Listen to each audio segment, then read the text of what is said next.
moradas na casa do Pai, e a terra é uma delas, onde agora eu estou. Vivo feliz porque sei que Jesus... Estudando o livro O Evangelho segundo o Espiritismo.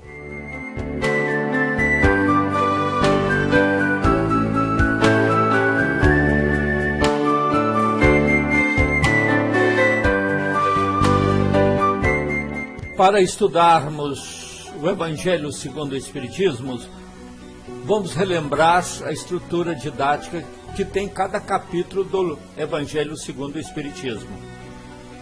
Hoje nós vamos começar o estudo do capítulo 3. Há muitas moradas na casa de meu Pai.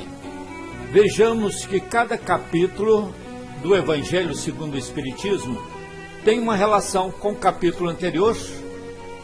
Ele é um prosseguimento do assunto que foi estudado no capítulo anterior e tem uma relação, ele dá abertura, dá caminho para estudarmos o capítulo posterior.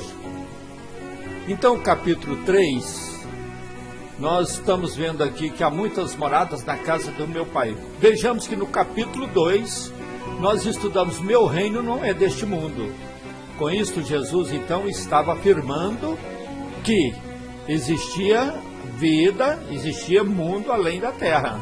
Então, com esses conceitos, com esta informação, com esta ideia que nós adquirimos, que nós vamos completar aqui agora, estudando que na casa de meu Pai, no universo, em toda a criação de Deus, existem muitas moradas. E depois do quarto capítulo, nós vamos ver a questão da reencarnação. Ninguém pode ver o reino de Deus se não nascer de novo. Quando fala de reencarnação, nós estamos dando continuidade à ideia de que existem muitos lugares que são habitados, que não é somente na Terra. E que existem também muitos estados do espírito, muitos estados de alma, que constituem diferentes tipos de moradas para o espírito. Muito bem, vamos lá. No capítulo 3... há muitas moradas na casa de meu Pai.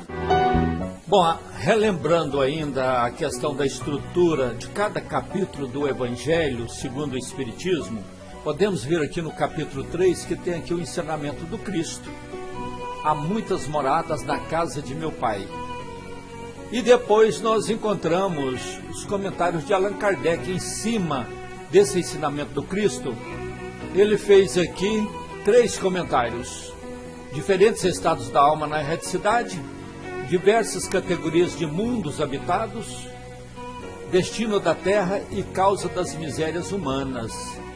E aqui nós temos, na terceira parte da estrutura didática deste capítulo, as instruções dos espíritos. Então nós vamos ver mundos superiores e inferiores. É um comentário que representa o resumo da informação de vários espíritos. Depois nós temos mundos de expiação e de provas, que é um comentário feito por Santo Agostinho, espírito de Santo Agostinho. Mundos regeneradores, também por Santo Agostinho. Progressão dos mundos, também um comentário de Santo Agostinho. Vamos então ao estudo do capítulo 3 do Evangelho segundo o Espiritismo, que tem como título Há muitas moradas na casa de meu Pai. Assim falou Jesus. Mas neste universo, nesta imensidão que nós não sabemos como calcular o seu tamanho, é infinito, perde de vista, onde tem muitos astros, muitos planetas. Será que é só a Terra que é habitada? Esse universo não é a casa do meu Pai, não é a casa de Deus? É ou não é? O que você acha? Pluralidade dos mundos.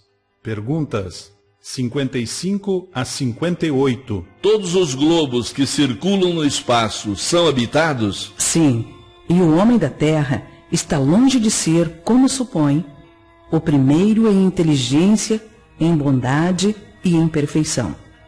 Entretanto, há homens que se julgam muito fortes e pretendem que só este pequeno globo tenha o privilégio de abrigar seres racionais. Orgulho e vaidade. Acreditam que Deus criou o universo só para eles. Deus povoou os mundos de seres vivos, e todos concorrem para o objetivo final da providência. Acreditar que os seres vivos estejam limitados ao único ponto que habitamos no universo seria pôr em dúvida a existência de Deus, que não fez coisa alguma inútil. Ele deve ter dado a cada um desses mundos uma destinação mais séria do que a de nos recriarem à vista. Nada, aliás, nem na posição, nem no volume, nem na constituição física da Terra pode levar-nos à suposição de que só ela goze do privilégio de ser habitada, com exclusão de tantos milhares de mundos semelhantes. Então vamos aqui ao ensino de Jesus, que está na Bíblia, no livro de João, capítulo 14, versículo de 1 a 3. Não se turbe o vosso coração. Crede em Deus, crede também em mim. Há muitas moradas na casa de meu Pai. Se assim não fosse, eu vou-lo teria dito, pois vou preparar-vos o lugar. E depois que eu me for e vos aparelhar o lugar, virei uma outra vez e tornar-vos-ei para mim, para que lá onde estiver, estejai-vos também. Então, segundo esse ensinamento de Jesus Cristo, Allan Kardec fez os seguintes comentários. Primeiro, diferentes estados da alma na erraticidade. A casa do Pai é o universo. As diferentes moradas são os mundos que circulam no espaço infinito, oferecendo aos espíritos desencarnados estações apropriadas ao seu adiantamento. Independentemente da diversidade dos mundos, essas palavras podem também ser interpretadas pelo estado feliz ou infeliz dos espíritos da erraticidade, dos espíritos desencarnados. Conforme for ele mais ou menos, quer dizer, conforme for o espírito mais ou menos puro e liberto das atrações materiais, o meio em que estiver, o aspecto das coisas, as sensações que experimentar, as percepções que possuir, tudo isso varia ao infinito. Enquanto uns, por exemplo, não podem afastar-se do meio em que vieram, outros se elevam e percorrem o espaço e os mundos. Enquanto certos espíritos culpados erram nas trevas, os felizes gozam de uma luz resplandecente e dos sublimes espetáculos do infinito. Enquanto, enfim, o malvado, cheio de remorsos e pesares, frequentemente só, sem consolações, separados dos objetos da sua afeição, geme sob a opressão dos sofrimentos morais. O justo, junto aos que a ama, goza de uma indizível felicidade. Essas também são, portanto, diferentes moradas, embora não localizadas nem circunscritas.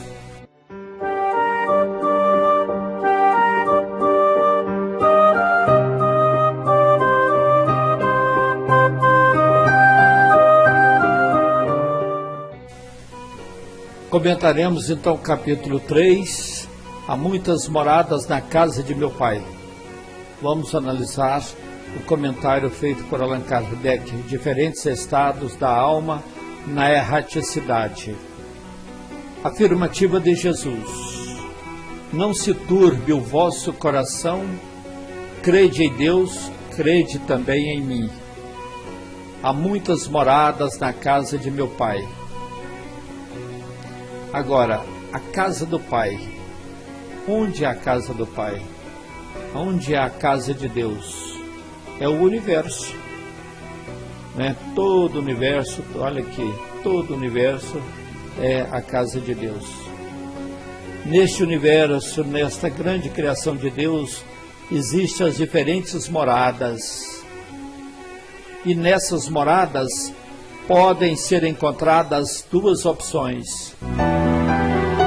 As moradas de diferentes mundos, quer dizer, os diferentes planetas, A gente às vezes fica perguntando, tem gente que duvida ainda, acha que é só a Terra que é habitada, mas essa imensidão de planetas são inumeráveis, são infinitos a quantidade de planetas, de astros que compõem a grande casa de Deus, o universo. Será que Deus faria tudo isso para ser somente a Terra habitada, ter habitação só na Terra? Nós somos seres privilegiados no meio dessa imensidão da criação de Deus.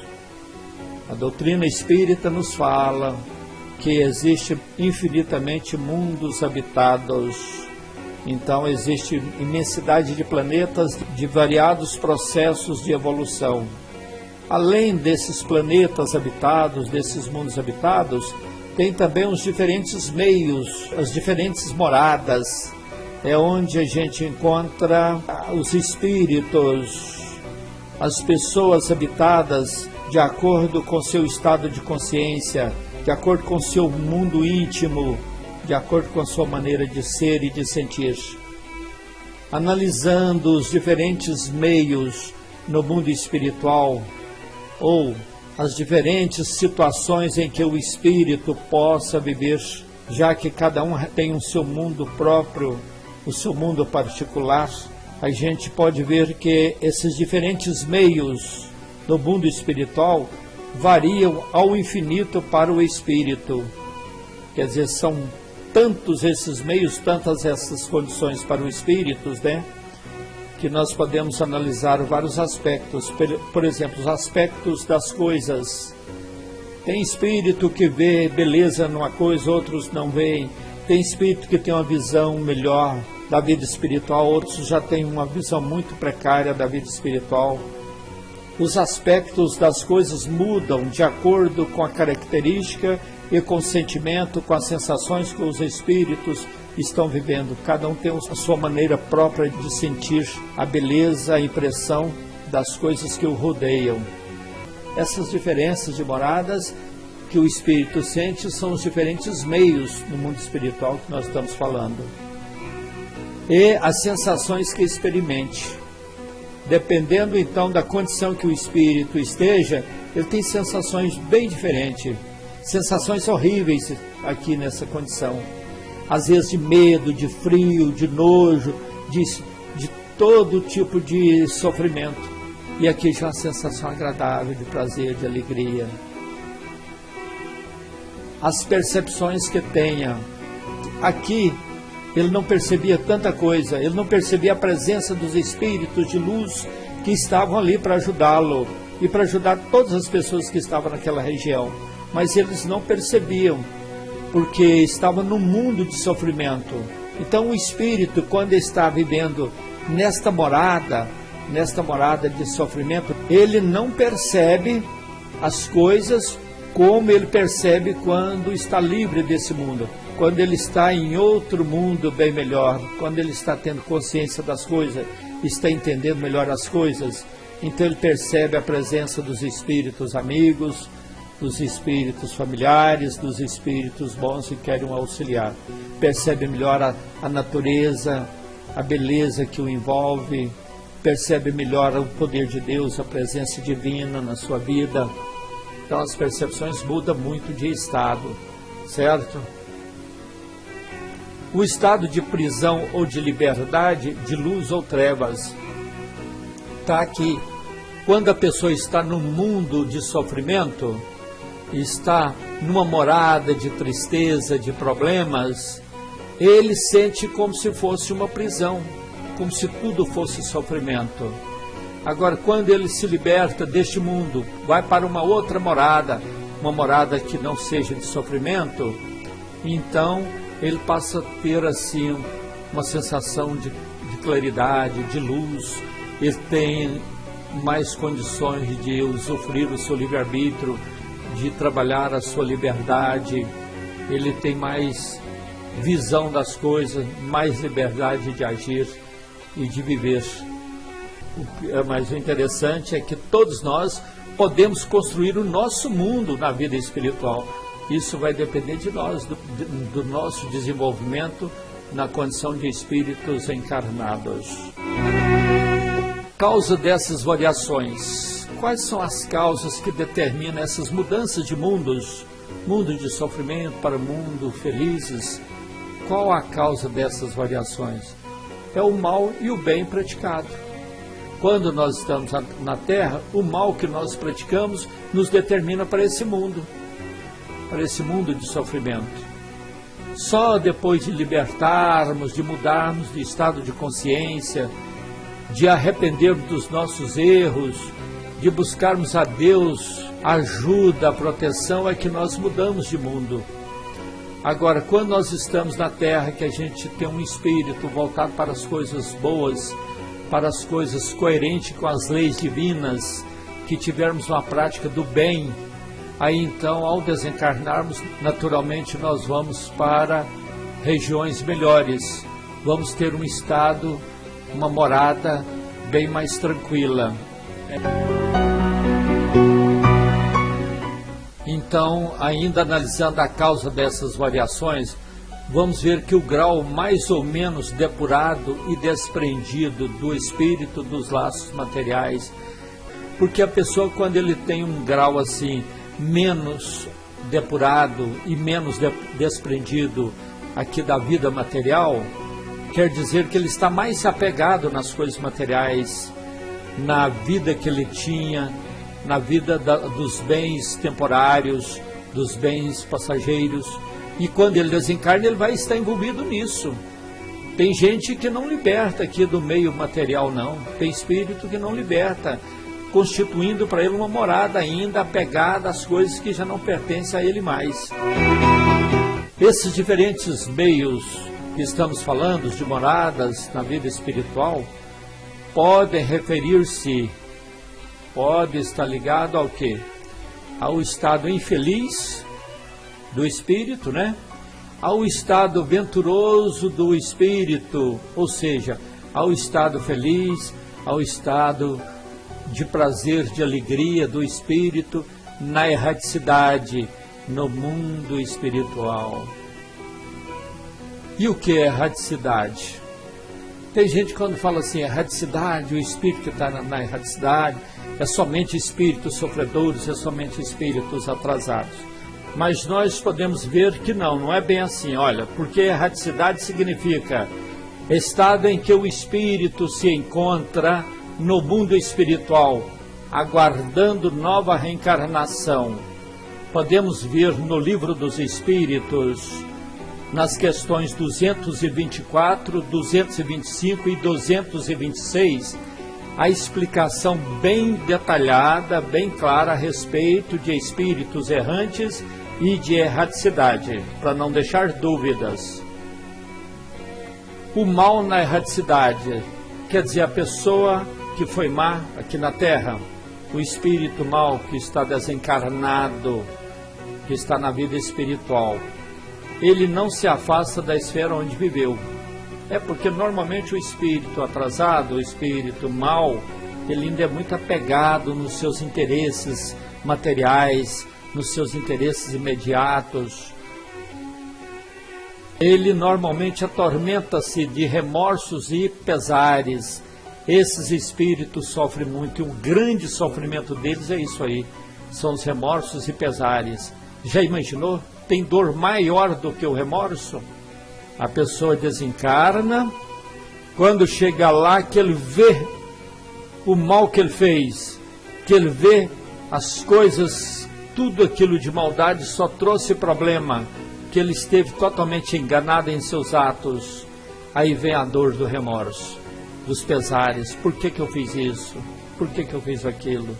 É terrível, né? Não vamos esperar morrer para a gente sentir isso não, gente. Vamos pensar em melhorarmos aqui. Não é uma estratégia de amedrontar, de querer impressionar as pessoas, não. É uma realidade, nós estamos procurando entender a realidade, longe de querer passar algum sentimento de medo para as pessoas, muito longe disso. É uma questão da gente analisar as consequências dos nossos atos, porque a vida continua, a vida não acaba com a morte. Pena sobre os sofrimentos morais, quer dizer, eles sofrem por esses sofrimentos morais. É o tipo de sofrimento do espírito. sofrimento moral. Aqui a gente sofre uma dor de cabeça, uma dor de dente, né? Tantas dores físicas. Agora, o espírito de uma pessoa má, um espírito mau que está na vida espiritual, ele sofre esses sofrimentos morais que são terríveis. Não queiramos experimentá-los. Muitas das vezes esse espírito sente-se isolado e sem consolação. É uma realidade. O que eles construíram? Eles construíram algum laço afetivo, construíram alguma ligação afetiva, construíram ali uma relação de felicidade, uma relação de amor, uma relação de paz? Não. Então agora eles vivem isolados, vivem sem consolação, sem ter alguém que possa chegar perto deles e auxiliá-los. Até porque o número de pessoas que gostaria de fazer isso deve ser reduzido, porque eles não pensaram em conquistar, em desenvolver esse laço afetivo, esse laço amoroso, quando aqui viveram. Agora, o justo na erraticidade, a pessoa que tem uma vida correta, desencarna, então ele passa a ser um espírito justo na erraticidade. O que acontece com ele? Ele eleva-se e percorre o espaço e os mundos. Tem mais liberdade, que coisa gostosa. Vamos viajando, gente. Ele usufrui, ele aproveita de resplendente claridade. Olha que legal, né?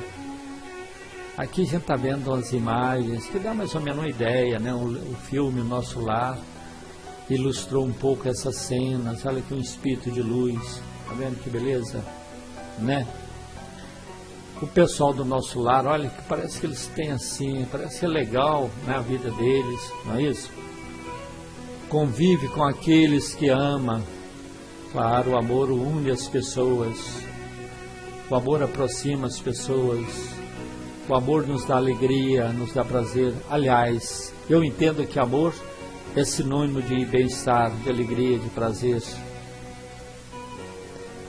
Frui, quer dizer, aproveita de uma felicidade indizível, de uma felicidade que não tem palavra que consegue explicar. Só mesmo quem sente que sabe o que felicidade é esta. Queremos agradecer aos irmãos do Centro Espírita Fraternidade Allan Kardec, CEFAC, da cidade de Taguatinga, Distrito Federal, pelos materiais de estudo metódico da doutrina espírita que eles dispuseram na internet e dos quais nós estamos usando em nossos estudos das obras básicas e na montagem dos nossos vídeos.